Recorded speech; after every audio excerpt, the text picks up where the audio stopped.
As a child, I was always excited for Christmas. It was my favourite time of year, and I would spend the entire month of December eagerly counting down the days until Santa arrived. I would always make sure to leave out cookies and milk for him on Christmas Eve.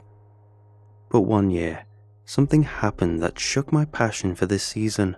That was the year that I learned that not all gifts come from Santa.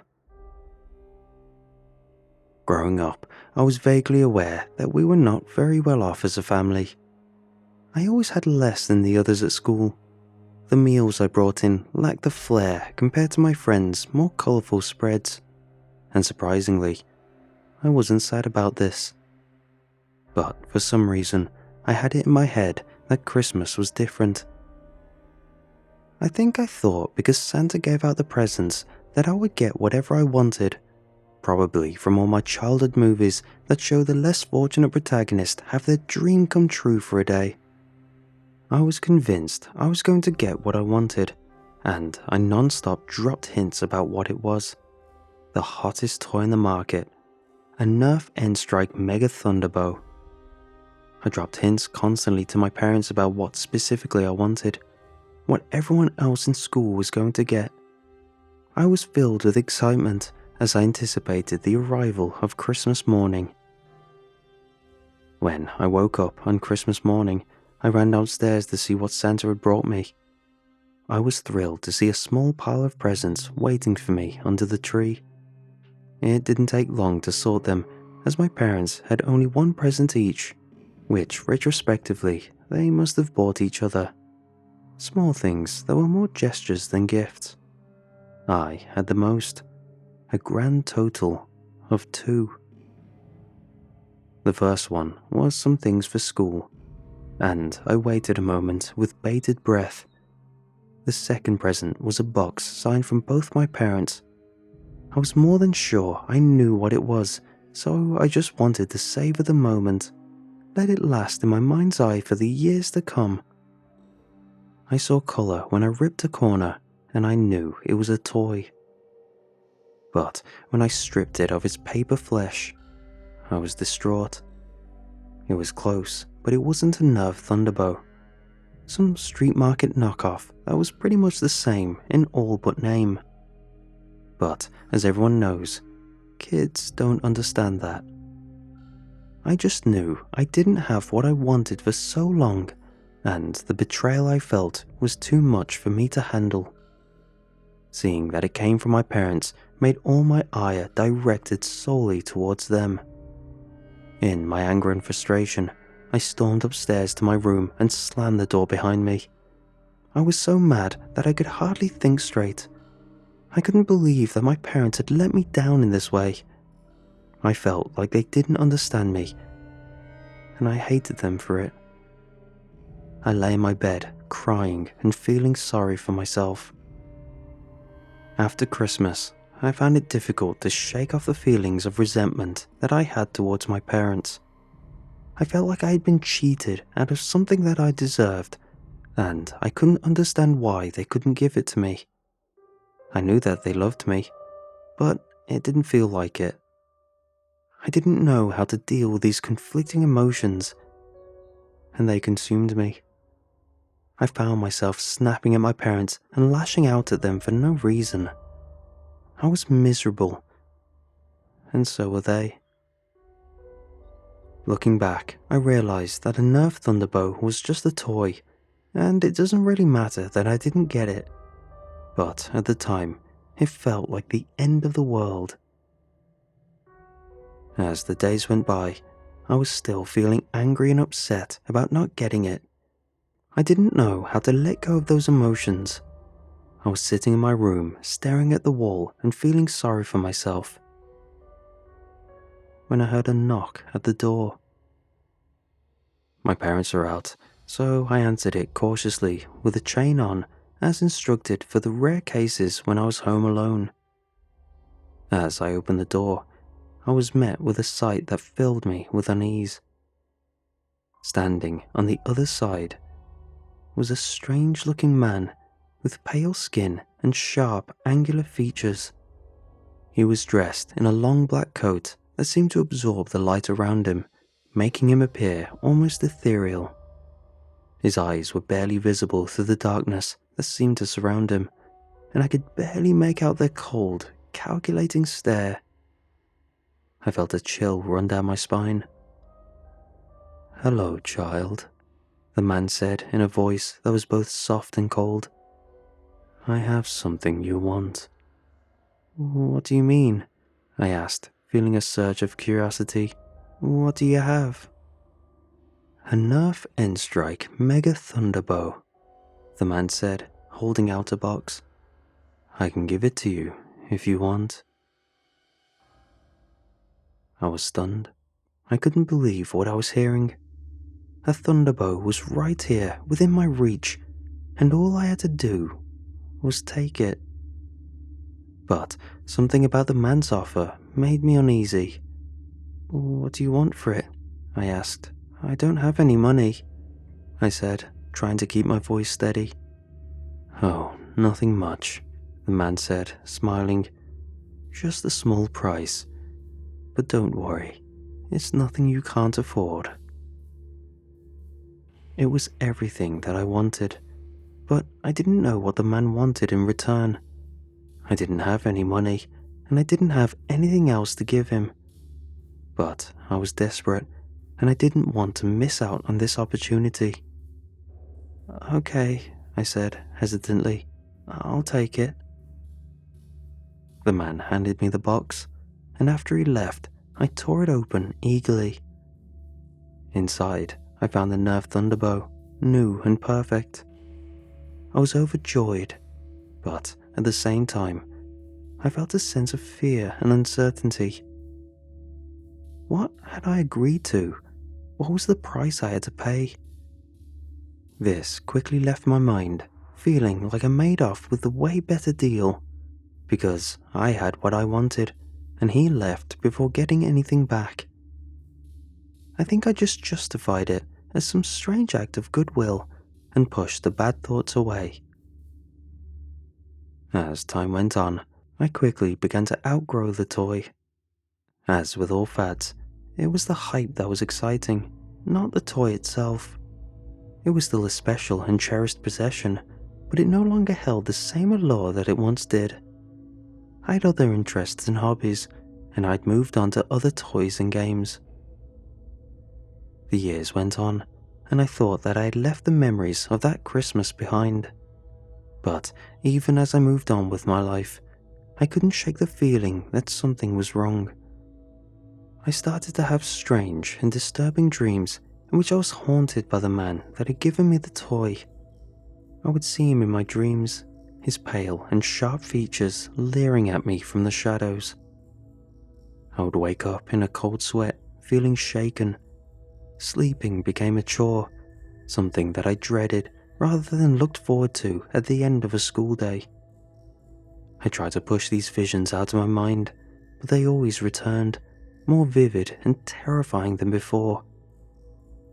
It was a haunting experience that left me feeling lost. These nightmares became worse. I found myself feeling more and more isolated. The strange and disturbing dreams that I was having left me feeling shaken, and I struggled to sleep at night. I would lie in bed trying to calm my racing thoughts and steady my racing heart. But it was a losing battle. The image of the man with the pale and sharp features would always return, leering at me from the shadows of my subconscious. My breath would come in short, panicked gasps frequently. I felt like I was trapped in a never-ending nightmare, and I didn't know how to escape. I struggled to cope with the feelings of fear and anxiety that consumed me. As the strange and disturbing dreams continued, I also began to see strange and unexplainable things in the world around me. I would catch glimpses of twisted and otherworldly shapes lurking at the edges of my vision. I would hear whispers calling my name from the darkness.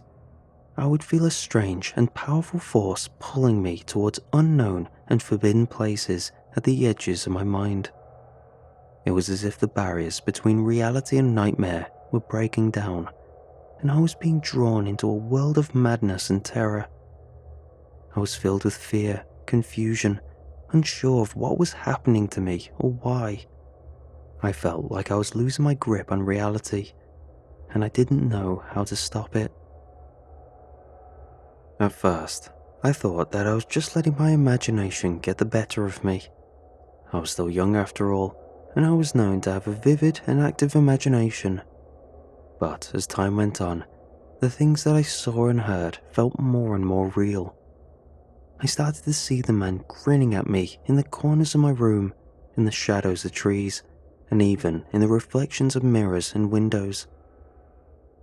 He was always there, watching me, and I could never escape his gaze. I was terrified of the unknown, unsure of what he wanted from me or why he was haunting me. I tried to tell my parents, but they just laughed it off and told me that I was being silly.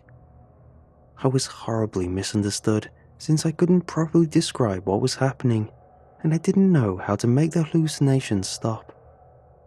The man continued to haunt me, eventually appearing in the faces of people on the street and in the whispers of the wind. I could always sense his eyes on me, even when I was alone. I was trapped in a never-ending nightmare. I never knew what he wanted from me or why he was tormenting me. All I knew was that it was somehow connected to the gift that the man had given me. I could feel the weight of my decision and the burden of the price that I had paid. I was trapped in a cycle of uncertainty, and I didn't know how to break free. I felt like I was losing my mind, and I was terrified of what would happen to me if I didn't find a way to stop it. I stopped seeing my friends and cut school a lot. All of my time was spent in my room, huddled in the corner, trying to escape from the horrors that plagued me. I felt trapped, and I didn't know how to break free. I didn't know who to turn to for help. No amount of therapy or medications could help me either, and I grew distant from the world. When you can't trust your own senses, you lose any semblance of trust in anything. This ended up with me lying in my room, all lights on and the TV blaring. Despite all the light bleed, the room still felt dark. I put on some cartoons as a comfort show, but the sound just passed through me, and I ended up passing out after days of exhaustion, the grinning face in place of the show I was trying to watch for comfort. When I woke up, I wasn't in my bed anymore. I don't even think I was even on Earth. The world I was in was a twisted and surreal place. Childhood toys and memories were sickening visages of their innocent forms, dolls with razor blades for teeth, teddy bears with organic eyes, and many things I can't begin to describe. I could hear the laughter of children, but it had a cold feeling to them. I could sense the man looming in the darkness, mocking me at every turn. For myself, I was back to my child self, the exact age from when I received the man's gift. I wandered through the toy-filled landscape, feeling more and more lost with each step. I didn't know what was wanted from me or why I was here. I just knew I was a prisoner, and I was at his mercy. I began following noises I heard, hoping to find a way out. But I found something else instead. More children. They had been taken by the man, like me. I had no idea how long they'd been there, but they were just as frightened, which took a bit of my hope from me. They were huddled together, hiding in small spaces and behind discarded objects. I tried talking to one, but was hushed and shoved away, and when in the open, I saw why. Some of the creatures were lurking, and when I was spotted, it launched.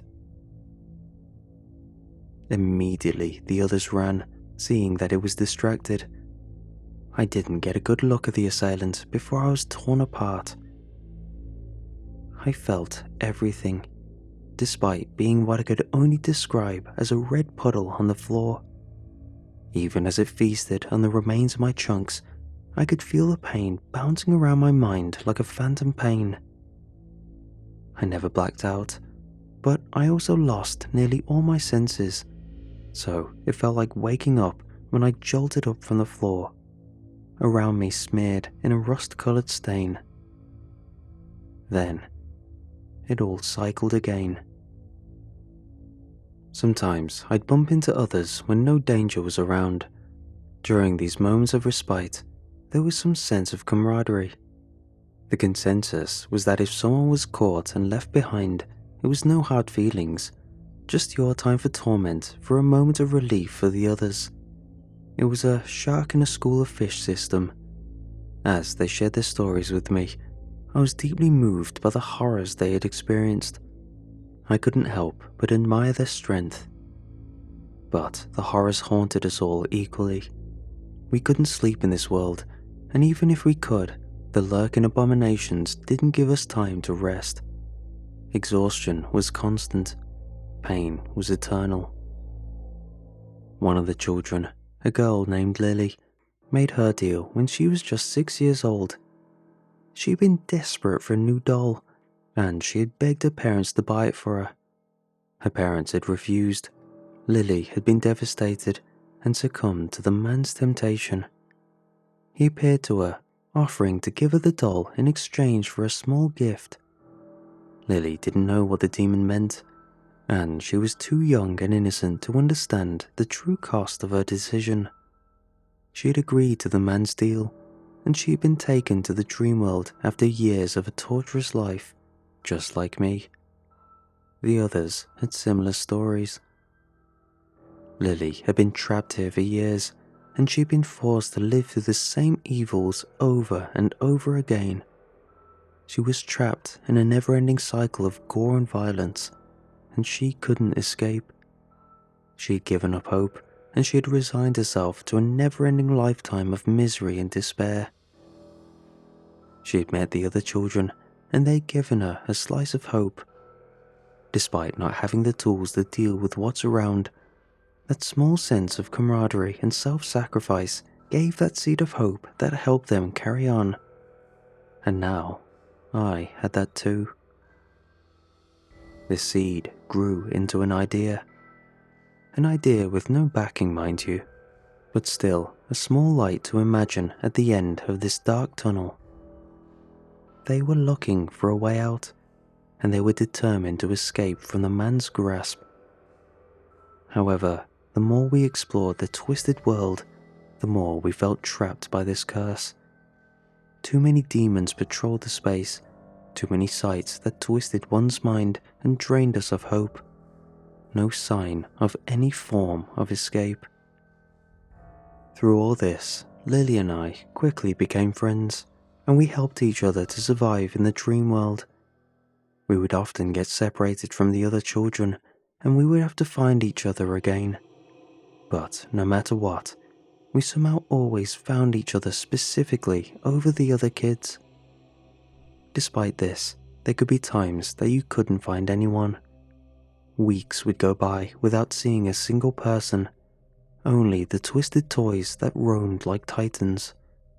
Sometimes you'd wonder if there was anyone left. What if the others found a way out while you were separated and you were the only one left behind? Thoughts like these made me curl up in a hiding spot and weep for days on end. But no matter how well you hid, they would find you. You couldn't go on forever without being caught, like there was a time limit before they locked onto you, messing with your sense of hope of reprieve from the pain that comes. The things they did would twist the stomach of a medieval madman.